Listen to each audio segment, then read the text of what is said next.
नमस्कार दोस्तों, आज बात करेंगे फिर से एक स्टोरी की।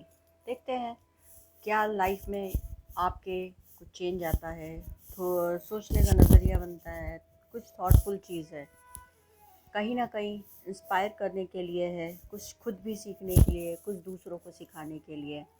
एक बार की बात है, एक राजा का वजीर जो है अचानक से उसकी डेथ हो जाती है। अब राजा बड़ी मुश्किल में पड़ जाता है, क्योंकि वजीर तो चाहिए कुछ समझदार, दूर की सोच रखने वाला। तो उसने मुनादी करवा दी। ऐसा ही हुआ, बहुत सारी परीक्षाएं हुई, छठ के केवल 3 लोग आए। 3 लोग को चूज़ करने के लिए राजा के सामने लाया गया। अब जब राजा के सामने लाया गया तो एक ऐसी अफवाह उड़ी कि राजा ऐसी परीक्षा लेगा कि एक कमरे में बंद किया जाएगा उन 3 व्यक्तियों को, और एक ताला लगाया जाएगा जो वहाँ के इंजीनियरों ने और जो भी वहाँ के ताला बनाने वाले हैं उन लोगों ने ऐसा ताला बनाया है जिसके ऊपर एक पहेली है। अगर वो सॉल्व हो करके जो व्यक्ति पहले बाहर आ गया उसको उस राज्य का वज़ीर बनाया जाएगा। ऐसा सुनते ही 2 व्यक्ति तो भागे बाजार की तरफ। उन्होंने बहुत सारी किताबें जो भी ताला शास्त्र पे थी, तंत्र पे थी, सब लेकर के आए कि ताला कैसे बनता है, कैसे पजल सॉल्व होती है, पढ़ने में लग गए। तीसरा व्यक्ति तो आराम से खाया सोया। वो 2 व्यक्ति उस व्यक्ति को देख के परेशान हो जाते हैं, बोलते क्या बात है, पहले ही हार गया। वो कुछ नहीं बोलता, वो अपनी चिंतन में रहता, मुस्कुराता, और फिर वो जाके सो गया। बात दूसरे दिन आई।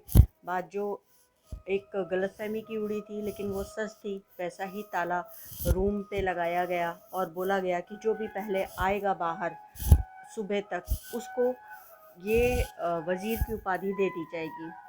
वो दोनों बड़े खुश थे कि हम दोनों में से कोई ना कोई तो ले ही लेगा।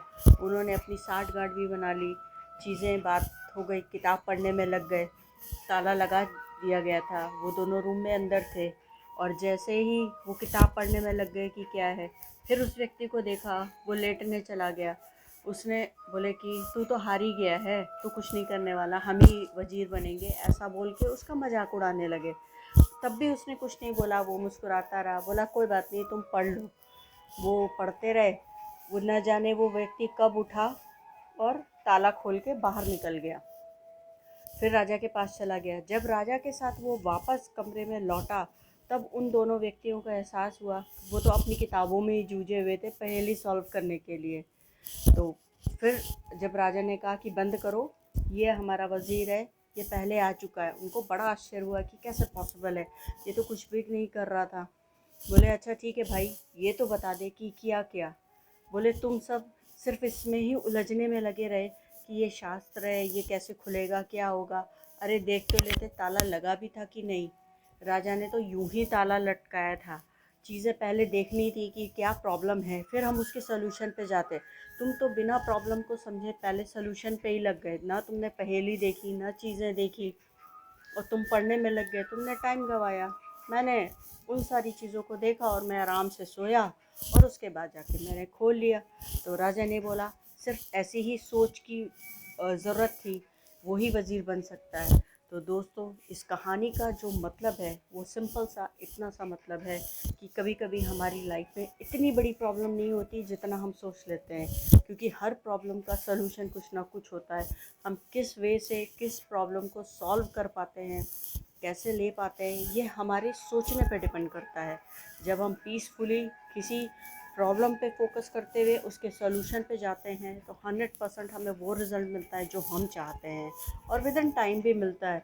ना कि उलझने में कि अरे ये प्रॉब्लम आ रही है, वो प्रॉब्लम आ रही है, हम कैसे सॉल्व करेंगे, हम क्या करेंगे, ये नहीं हुआ तो क्या हो जाएगा, वो नहीं हुआ तो क्या हो जाएगा। तो हमें सबसे पहले अपने शांत मन के साथ हमें ज़रूर अपने प्रॉब्लम और सॉल्यूशन जब भी दोनों सोचेंगे 100% हम सक्सेस होंगे। इस कहानी का सिर्फ इतना छोटा सा ही एक मूल मंत्र है कि शांत होइए, अपने सॉल्यूशन पे फोकस करिए, और अपने रिज़ल्ट, अपने मन चाहे रिज़ल्ट को पा लीजिए।